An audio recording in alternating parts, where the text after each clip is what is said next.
মায়ের হাতে খেয়ে স্কুল কলেজে যাওয়া আসা বেশ আরাম ও স্বস্তির।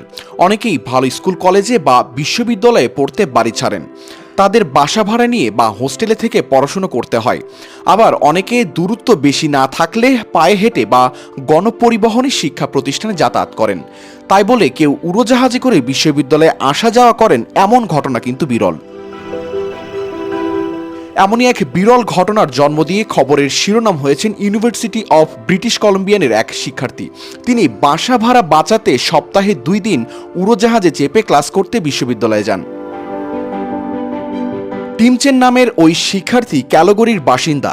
ভ্যানকুভারে এক কক্ষের বাসা ভাড়া নিয়ে থাকার চেয়ে উড়োজাহাজে করে আসা যাওয়ায় তার খরচ অনেক কম হয়। তিনি প্রতি সপ্তাহে মাত্র 2টি ক্লাস করেন।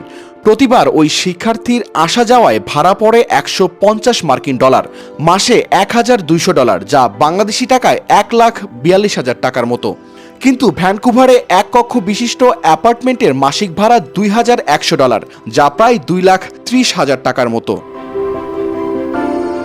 চেন নিজের অভিজ্ঞতা লিখে শেয়ার করেছেন। তিনি লিখেছেন, আমি অনেক দূর থেকে ইউবিসির নিয়মিত যাত্রী এবং আমি ক্যালগরিতে থাকি। মঙ্গলবার ও বৃহস্পতিবার আমার ক্লাস থাকে, তাই বিশ্ববিদ্যালয়ে যেতে হয়। আমি সকালে ভ্যানকুভায় উড়ে যাই এবং রাতে ক্যালগরিতে ফিরে আসি। আমি এয়ার কানাডায় ফ্লাইটে যাতায়াত করি। চেন আরও জানিয়েছেন, জানুয়ারিতে আমি এরকম 7 বার যাতায়াত করেছি। দেখলাম এতে আমার ডলার অনেক বেঁচে যায়, কারণ আমাকে ক্যালগরিতে ভাড়া দিতে হয় না, কারণ আমি আমার মা বাবার সঙ্গেই এক বাড়িতে থাকি। ভ্যানকুভায় এক শয্যা বিশিষ্ট কক্ষের $2,000 ভাড়ার চেয়েও এটি সস্তা। শাহরিয়ার কবির, প্রবাস খবর।